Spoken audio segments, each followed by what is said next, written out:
the quiet systems holding the global economy together. Nothing dramatic happens when these systems work. No alarm sound. No one notices them at all. And that is exactly the point. Today's global economy depends on structures so quiet and reliable that most people never realize they exist. They do not appear in headlines. They do not trend on social media. Yet without them, markets would seize, trade would stall, and confidence would evaporate in hours. These systems are not designed to impress. They are designed to endure. To understand why they matter now, consider how fragile modern finance truly is. Trillions move every day across borders, currencies, and time zones. Transactions rely on precise timing. Obligations depend on trust between parties who may never meet. A single failure can cascade through networks faster than anyone can react. Stability is not natural in such a world. It has to be built. London became one of the places where the stability was quietly engineered, not through dominance or control, but through infrastructure, through mechanisms that absorb risk instead of amplifying it, through processes that slow panic before it becomes collapse. While markets chase opportunity, these systems focus on continuity. At first, they emerged out of necessity. As trade expanded, clearing and settlement became too complex for informal arrangements. Someone had to ensure that when money moved, it actually arrived. Someone had to stand between buyers and sellers, guaranteeing completion even when one side faltered. These functions were not glamorous, but they were essential. Over time, they evolved into something more sophisticated: clearing houses, settlement networks, custodial systems, liquidity backstops. Each layer added resilience. Each process reduced uncertainty. Each quiet success reinforced confidence that the system would hold. What makes these systems powerful is not speed, but reliability. They do not eliminate risk. They contain it. They do not prevent failure. They manage it. When something breaks, they decide how far the damage spreads. And most of the time, they succeed so well that no one notices what they prevented. This invisibility is their greatest strength, because the moment people start paying attention to these systems is usually the moment something has already gone wrong. And the world is far more dependent on them than it realizes. These quiet systems operate in the background, but their influence is everywhere. Every time a trade is executed, a complex choreography begins. Ownership must be verified. Obligations must be matched.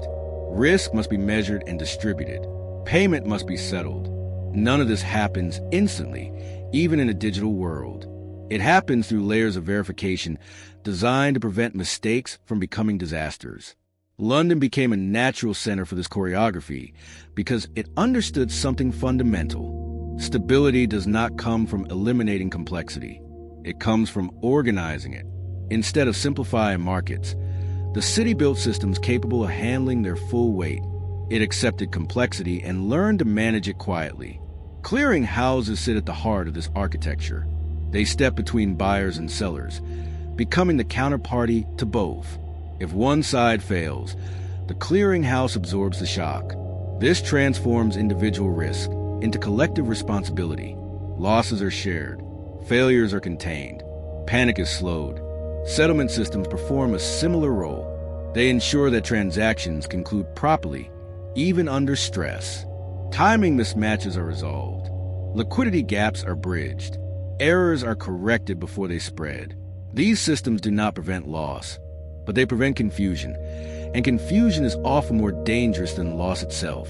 Over time, layers of redundancy were added: backup liquidity, stress testing, margin requirements, emergency protocols. Each layer reduced the chance that a single failure could destabilize the whole. None of this was designed to be visible. Success meant silence, but silence also hides fragility. As markets grew larger and faster, the load on these systems increased. Volume surged. Interconnections multiplied. Dependencies deepened. A problem in one corner of the system could propagate quickly if not contained. The quiet systems were holding more weight than ever before. Inside the city, this was understood. Engineers of stability constantly reviewed assumptions. Scenarios were modeled. Weak points were identified and reinforced. The goal was not perfection, but resilience, the ability to absorb shocks without breaking. Because in modern finance, the real danger is not volatility. It is uncontrolled propagation. And the systems London built exist to stop that propagation before anyone notices it happening. The conflict emerges when these systems are tested at scale. Under normal conditions, they perform invisibly. But during stress, every assumption is challenged at once. Volumes spike, liquidity thins, correlations break down, participants rush to protect themselves. And suddenly, the systems designed to absorb risk are carrying more weight than they were ever meant to hold. London has seen this moment repeatedly. During market shocks, clearing houses demand additional margin. Settlement systems strain under volume. Liquidity backstops are activated. Each mechanism does exactly what was designed to do, but the speed and scale of stress reveal uncomfortable truths. These systems are not neutral. Their rules shape behavior. When margin requirements rise, participants scramble for cash. When liquidity tightens, risk appetite collapses. Actions taken to protect stability can amplify fear if misunderstood. The very mechanisms designed to prevent collapse can, under certain conditions, accelerate it. This creates a delicate balance. Act too slowly, and panic spreads unchecked. Act too quickly, and markets overreact. Inside the city, managing this tension becomes an art. Decisions must be precise. Timing must be exact. Communication must be careful. Institutions coordinate quietly, sharing information, aligning responses, and adjusting parameters in real time. There is no public command center. Stability emerges from alignment rather than control. But alignment is fragile. When trust between participants weakens, systems are strained beyond design. When cooperation breaks down, safeguards become weapons. The line between resilience and rigidity blurs. Markets begin to test the system itself, probing for weakness. This is the moment when the quiet systems reveal their true purpose. They are not designed to prevent stress. They are designed to decide how stress unfolds. And that responsibility carries enormous consequences. Because if these systems fail, there is no visible explosion. There's only silence. The silence of frozen markets, stalled trade, and vanished confidence. And recovery becomes far more difficult than prevention ever was. The climax arrives when silence itself is threatened.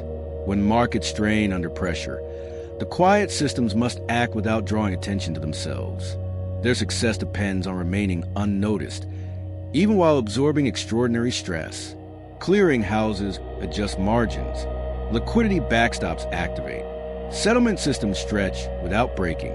The machinery hums louder internally, but outwardly, calm is preserved. This is where London's experience matters most.